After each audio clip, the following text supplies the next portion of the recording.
Hello everyone, Minute Plus Meditation here. It's Monday, January the 29th. To the first reading, we're continuing with the second book of Samuel. So a messenger came to David saying, the hearts of the Israelites have gone over to Absalom. That's a pretty quick switch. Of course, we don't know the timeline, but it sounds like a pretty quick switch of allegiance between father and son. Then David said to all of his officials who were with him in Jerusalem, get up, let us flee, or there will be no escape from us from Absalom. Hurry, or he will soon overtake us and bring disaster down upon us and attack the city with the edge of the sword. So David has to flee from his own son, Absalom. And we see something of a father-son dynamic, a tragic dynamic playing out. Now, this is based on the things that I've heard, about David, but you can call this, if you read the books of Samuel, basically, where David is raised up from the youth and he gets married and has all these children. Bottom line is, he doesn't seem to be a very good father. He's a great king, but he's not the best of fathers. He doesn't really pay attention to his children. And you can say, I'm so busy, I'm so busy, I'm so busy. But, there comes a point when if you're that busy, then you're too busy to pay attention to what's most important. And it's always the hierarchy is always God. If you're too busy to pay attention to God, then you're too busy. Number two, it's family. If you're too busy to pay attention to family, then you're too busy. And I'm not saying you give them inordinate amounts of time.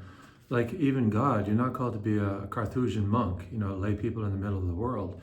But you have to figure out how much time, how do I assert God's primacy in my life? How do I pay attention to my family as much as I'm able to with the time that I have? Because all too often today, people just, put their family out of the picture because I'm too busy. They won't be too busy when they're dead. It'll be too late. Or the family will have died and they'll be crying and everything. And they'll only have themselves to blame because they were too busy. And we have to stop being too busy. And, yes, many people in the world, today's world, are busy, but we can't let our schedules lead us around like a dog on a leash. We have to cut back. Remember, the graveyard is filled with indispensable people. The graveyard is filled with indispensable people. The world will not even blink when we're dead in the grave and rotting. So it doesn't mean what we do is unimportant, but what we do needs to satisfy a hierarchy in our life, what's most important, and then, down the line. So if work is demanding our whole life, forget it. Put it in order or leave. Usually people will accept us putting it in order, right? But we think we're indispensable. We're not. We're not. None of us are. Not one single person on this planet is indispensable. So David didn't pay attention to Absalom. I'm not saying if he had, this wouldn't have happened. We don't know that. But the fact is, David actually ignored Absalom quite a long time. Wouldn't get over his pride because of Absalom. Anyways, now the collateral damage is going to happen. It's going to result in a terrible conflict, lives lost because of a father and son. This happens in our own life, whether between priest and his people, or human fathers and their children, or children and their parents, parents and their children, and so on. So we have to do the best we can, examine our conscience in the presence of God, repent of our inertia, repent of our not paying attention to what's most important, and do better, try to do better at least. Okay, over to the gospel. It's Mark chapter 5. Jesus and the disciples came to the other side of the sea, to the country of the Gerasenes. So he steps out and he sees this man who's possessed. And we see signs of the demonic here. And he says, let's see.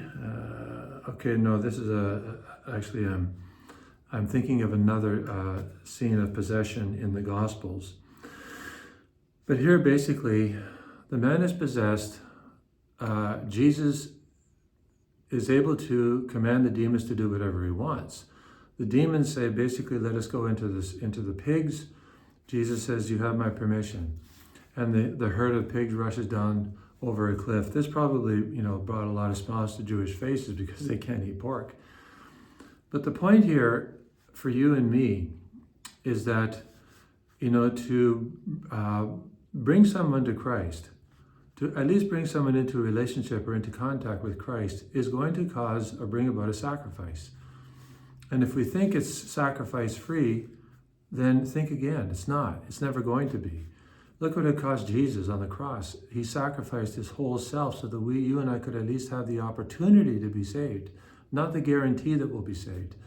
And it's going to cost you, and it's going to cost me to bring, whether it's our friends, our family, or someone bringing us, into contact with Christ, with the opportunity of salvation. So pray for the grace to be willing to sacrifice for the good of others. This is the way we grow. This is the way we get closer to Christ. This is the way we become good examples for people around us.